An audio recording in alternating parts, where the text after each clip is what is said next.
G'day guys, welcome to the round 2 review. This week we scored 2,234. We went up an extra 2%. We are now in the top 6% overall, which is actually pretty good. I'm not too fussed about that. We'll slowly increase as the year progresses, hopefully. Look, there were a couple of things that did not go my way.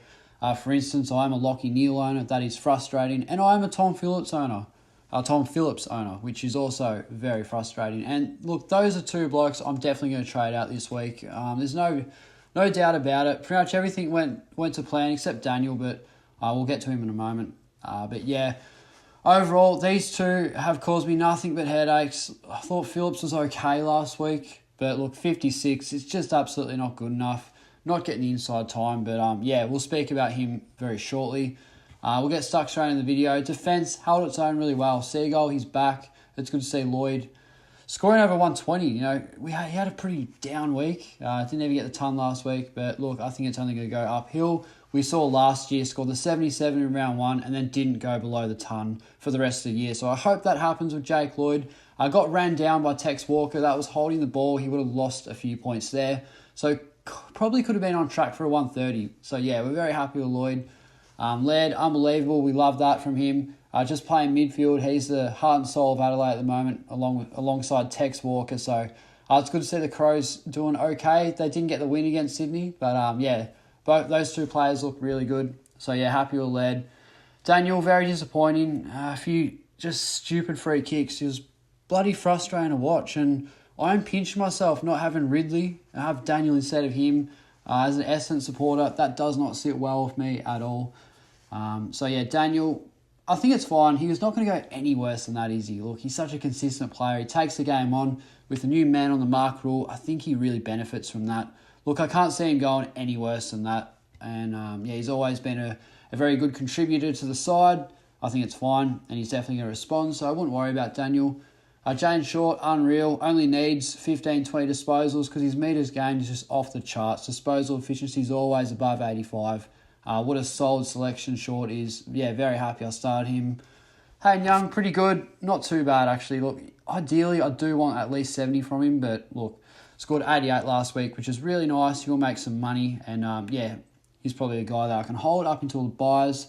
I got Highmore on field instead of Kazitsky. Very nice. I'm absolutely wrapped with that. 77 is the perfect score for a rookie, especially in defence where it has been pretty thin. If I can have Highmore at D6, that's going to be quite nice. So, yeah, really like that.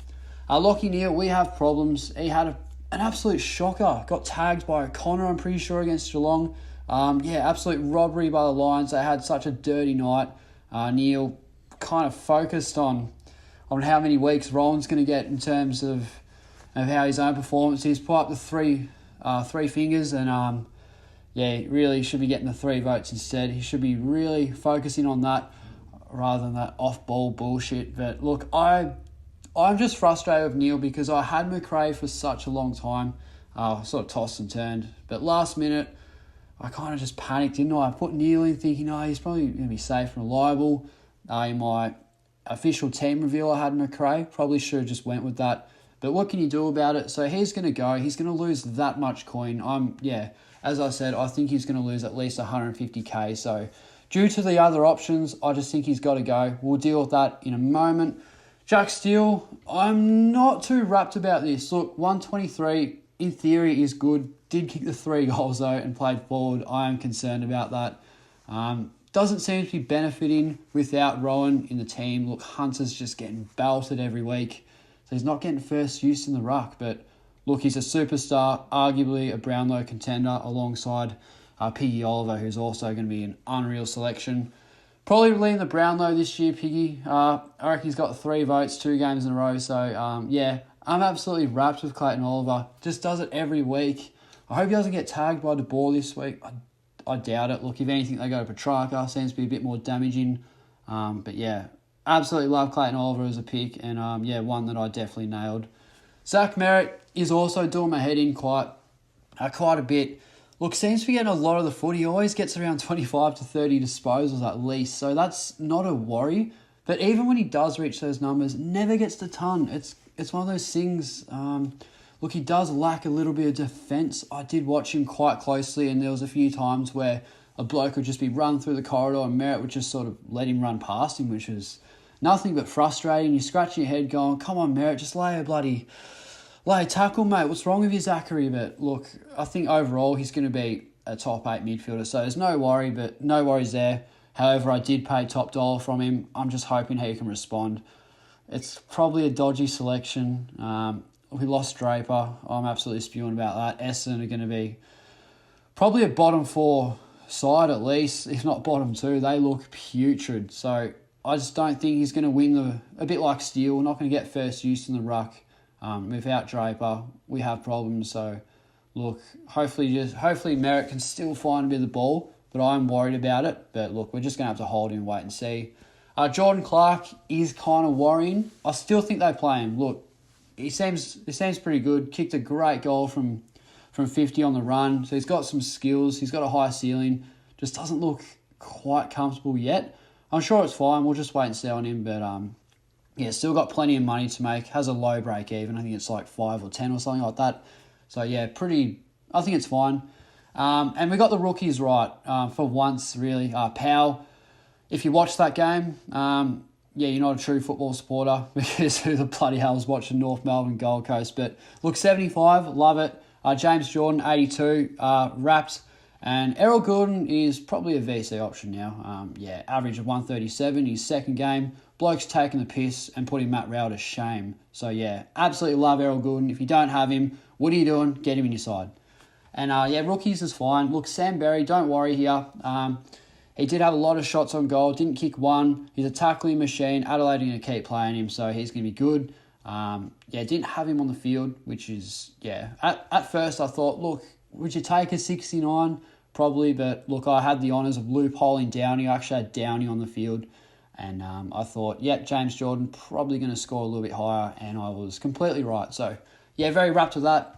And the rucks, look, if you trade out Grundy or Gawn, you're probably kidding yourself a little bit. Look, these guys are the clear top dogs. We don't have to worry. We're set and forgetting. Had a bad week, and yeah, as I predicted, they did respond. Now, I did VC Grundy. Was it worth the 2 points? Probably not. Look, one of the most stressful games of footy I watched on Saturday night.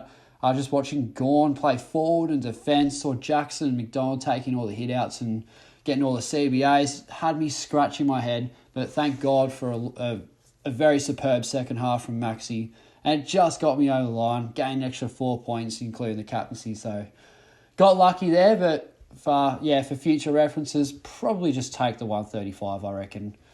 And yeah, Matty Flynn's just going to make cash on the bench. We love that. He can just keep going. Has Grundy and Gawn back to back. Yeah, Gawn first, Grundy the following week. So that is a concern, but luckily we don't have to play him on field. I know a lot of blokes are running with him at R2. Have fun with that in the next couple of weeks. Now on the forward line, Josh Dunkley, unreal. I reckon he's F1 this year. Look, I could have called that. I mean, 2019 form, he's just an absolute no-brainer as a forward pick. Just killed it week in, week out. People wrote him off because of Chalor. Absolutely not the case. Yeah, last year, I had him last year at the start before he did his syndesmosis and looked unbelievable. Just did it week in, week out. Yeah, he was on track I actually had him in the midfield. That's how confident I was of Josh Dunkley. Just thought, look, this guy's an absolute weapon. He's a professional and a training machine. Yeah, just got unlucky with the injuries. People are writing him off. He is by far the best player in the forward line. Apart from Dustin Martin, which I will discuss quite shortly. And yeah, you probably could have guessed he's going to come in for Phillips. I'm not copying that. 56 at 402k. His fake primo written all over it. And I am, just gutted with that. Look, blokes just nailed their forward line. Tom Phillips, I don't think his ownership was that high in the end. I committed to him and he's burnt me. I'm not going to get any more 50s from him anytime soon. So yeah, I'll run you through my trades very shortly. Jack Zeeble, 72. Yeah, that's fine for his price. It's just whatever. Not sure what happened. As I said, did not watch that game. I was watching Max and on the edge of my seat, hoping he would get more points than Grundy, and he did. So yeah, didn't watch North Melbourne and Gold Coast. Brian Campbell, the Rising Star nominee of round 2. I did tweet about him about halfway during the game. Just, absolutely love this bloke. I love what he does with the ball. So composed, great disposal, so good by foot. I think at one point he was on about 15 disposals with 14 kicks and nearly 90% effective. And Look, that is just unbelievable. If he can keep that up, you might not even have to trade him until like right at the end of the year or after the buys, I should say. But yeah, what a great selection Braden Campbell is. Everyone should have him. If you don't have him or Goulden, yeah, jump on these blokes before they go up. We've got one more week until that price change. So yeah, really make sure you nail those rookies. James Rowe, quite frustrating. I mean, look, I'm not too worried about it because a lot of blokes would have had him on field after last week's performance against the Cats. But look, you're gonna cop that. I copped it from Brockman last week. He scored me that 22. So it does hurt, it does sting. But look, what can you do about it? We'll just have to see how we go. I might loophole with Scott, who probably won't play this week, but we'll see how we go when the teams are named. Brockman, it's amazing what can happen when a player doesn't give away some stupid free kicks, because I think he's a good player. I did say in my round 1 review that he was on track for probably a 60 or a 70, just gave away a 50 metre and a couple of free kicks he probably didn't need to do. So look, Brockman, I think he's a field option. If he can keep up some more disciplined behaviour, he's probably fine. But it's not like I have a choice because, 4 rookies, pretty bad, eh? Yeah, got some dud rookies there, but yeah, we'll see how we go. We'll just try and get as many of them off the field as we can. So trades for this week, I didn't want to do it. I've got to do it. Yeah, Neale's out. I can't deal with that. It doesn't sit well with me. I'm going to lose so much money, and because of the players' price movement has not changed. We've got players who are averaging 130, but they're still in the early 500k mark, like this man, Dustin Martin. But what I'm going to do is flip lead in the midfield. I think that's fine. Defence is where all the points are. And as you probably could have guessed it, big Essendon fan, I'm getting Ridley in. Look, my brother's got Ridley in his team, and he just keeps bragging and let me know about it. We're mad Essendon supporters, and I think Ridley is probably one of very few positives about Essendon. And what I like about Ridley is I think the worse Essendon are as a team, the better Ridley will be as a pick. Look, for instance, they're going to concede a lot of scoring opportunities. They play the Lions in a couple of weeks, who seem to kick the most points. So, look, I think Ridley's just going to take kick-outs after kick-outs and dominate. I think he can keep up this consistency. There is absolutely no reason whatsoever why he couldn't. So, so far, Ridley's in my squad, and just payback to myself for not starting with him when I probably should have. But we got Ridley in the side now, which is really nice. And our next trade, Tom Phillips. There's no way I'm putting up with that shit. He's got to go. And you probably could have guessed it. Just under 66% of sides, and I don't have him, and I'm paying for it every week. Look, it's going to hurt. He's already averaging 139. It's Dustin Martin. This bloke wants to win the Brownlow, doesn't he? He's competing. He's he actually looks like he wants to be there for once. And I noticed straight away in that interview of Abby Holmes after the first game against Carlton, where he just seemed enthusiastic and he loved it. He was really happy to be there, and actually seemed like he wanted to talk to the media for once. And that first sign to me was, I've got to get Dustin Martin in because he actually wants to try this year. But that's the side coming into round 3. And I think that's, ideally you don't want to do sideways trades, but I think the end of round 2, especially when I did not trade in round 1, I have an advantage. I didn't have Rowell or Dangerfield, so I got off lightly there, and I can really correct my side and make sure it's in good shape coming in round 3. So, look, that's probably the side for this week. Now, captains for this week, it's kind of hard because Fife plays relatively early. So what I'm thinking, it's a bit brave, but I'm thinking Josh Dunkley against North Melbourne. Contested possessions, he's just going to cut them right open, isn't he? Look, I hope English and Martin can compete relatively well against Goldstein. That's probably my only worry. But look, I think it's a fine VC. I'm not going to lie, it's low risk, and we can have Fife on the field as a captaincy. And if it doesn't work out, worst case scenario, we just captain Gawn. It is as simple as that. Gawn, not playing Bruce there. Flynn had a blank moment there. So Gawn against Flynn should absolutely belt him. So I don't see how these captaincy options could go wrong. So look, that's the side coming into this week. I'll really try and get in contact with DR. We'll get a podcast going on, episode 2 for Supercoach Sword Player. Cannot wait to get into it.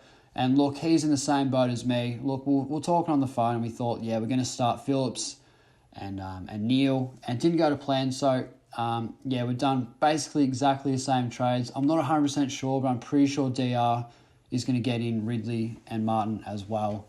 So look, I think it's a good move, and having Laird in the midfield, we know the points are in defence, so that's probably what I'm going to roll with. But that's the side for this week. Look, hope you did pretty well, better than me at least. Hopefully respond and really push that sort of 1%. I'm striving for 1% this year. I've never made 1% before, so hopefully 2021 is the year. But yeah, that's just about it from me, guys. Good luck this week, and I'll see you guys in the next video.